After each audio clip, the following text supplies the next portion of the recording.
nasceu na Guatemala e sua relação com a língua inglesa começou cedo, quando sua mãe fez questão de querer aprender esse idioma. Passados alguns anos, em 1996, ele foi estudar nos Estados Unidos na Duke University, onde se formou entre os melhores alunos. Quando terminou a faculdade, seu objetivo era virar professor de matemática, mas esse sonho durou pouco. Segundo suas próprias palavras, ele percebeu que a grande maioria dos professores de matemática gastavam seu tempo buscando a solução dos mesmos problemas que estão tentando resolver há centenas de anos, e ele queria desafios novos. Em 2000, ele foi aceito em um programa de PhD em Ciência da Computação, da Carnegie Mellon University, e em 2013, sua jornada empreendedora começou, quando ele criou um jogo simples que mostrava uma mesma imagem para dois jogadores que tinham que escrever o que tinha nela, e quando as respostas batiam, eles passavam para a próxima imagem. Basicamente, esse jogo dizia ao Google o que tinha naquelas imagens, e isso tinha um potencial muito grande para melhorar a busca por imagens. A Big Tech logo se interessou e naquele ano mesmo comprou a empresa de luz por alguns milhões de dólares. Nesse meio tempo, ele concluiu o PhD e se tornou professor do programa, na própria Carnegie Mellon, até que em 2006 veio o seu segundo grande negócio. Ele percebeu que muitos hackers estavam criando códigos para roubar milhões de endereços de e-mails e mandar spam,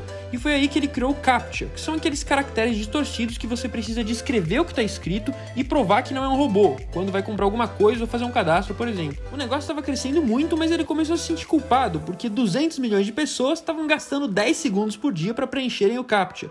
São mais de 500 mil horas que estavam sendo perdidas por dia por essas pessoas. Para conseguir aproveitar esse tempo todo, ele decidiu inovar e criou o reCAPTCHA, uma nova versão do CAPTCHA. A ideia era que as pessoas, além de autenticar que são humanos, ajudassem a digitalizar livros, por exemplo, e o New York Times foi um dos seus clientes. O jornal estava no processo de digitalizar suas edições publicadas nos últimos 150 anos, mas imagina o trabalho que daria fazer tudo isso à mão. Com o reCAPTCHA foi possível digitalizar cada ano inteiro de conteúdo em cerca de uma semana, e para isso ele cobrou $42 mil por cada ano. Em 2009, 3 anos depois de criar o reCAPTCHA, ele vendeu a empresa para o Google por um valor não divulgado, mas que ele disse que foi na casa das dezenas de milhões de dólares. Muitas pessoas nessa situação iam aproveitar para curtir a vida com essa grana toda, mas Lewis ainda tinha muito para fazer. Depois que ele virou professor do PhD, ele deu aula para um cara chamado Severin Hacker, que seria o cofundador do Duolingo do seu lado. A ideia de criar uma empresa veio quando eles perceberam que os computadores estavam ficando cada vez mais inteligentes e, portanto, seria possível que eles ensinassem as pessoas como professores. Eles escolheram ensinar idiomas pelo fato de que ambos não eram dos Estados Unidos, aprenderam inglês e sabiam da importância de aprender a língua. E como a tecnologia tem um potencial de escala muito grande, já que ensinar várias pessoas custa quase que o mesmo que ensinar uma pessoa só,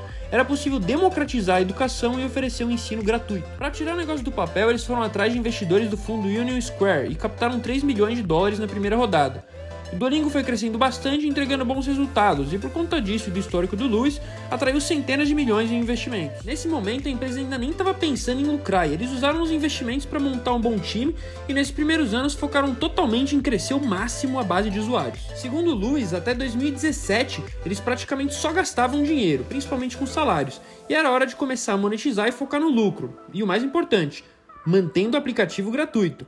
Para isso, eles seguiam um modelo muito parecido com o do Spotify ou dos aplicativos de dating, em que é possível usar o quanto quiser sem pagar nada.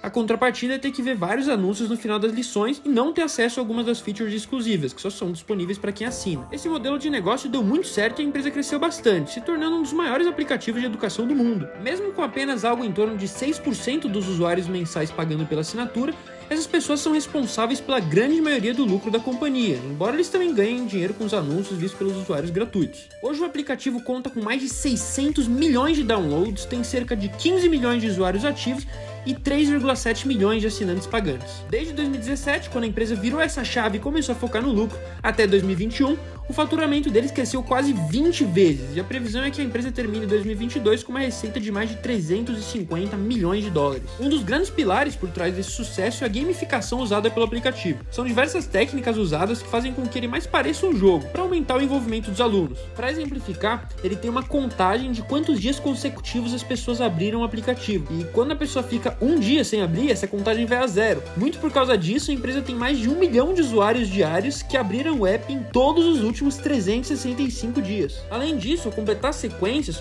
o usuário ganha pontos e é classificado em um ranking.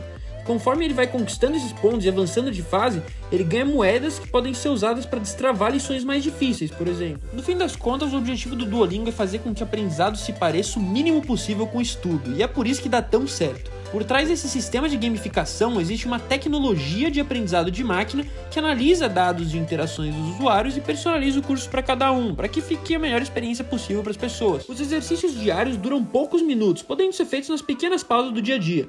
você pode concluir uma lição no tempo que gastaria rolando feed nas redes sociais. Com essas técnicas todas, quanto mais as pessoas usam o Duolingo, mais ele as incentiva a estudarem ainda mais.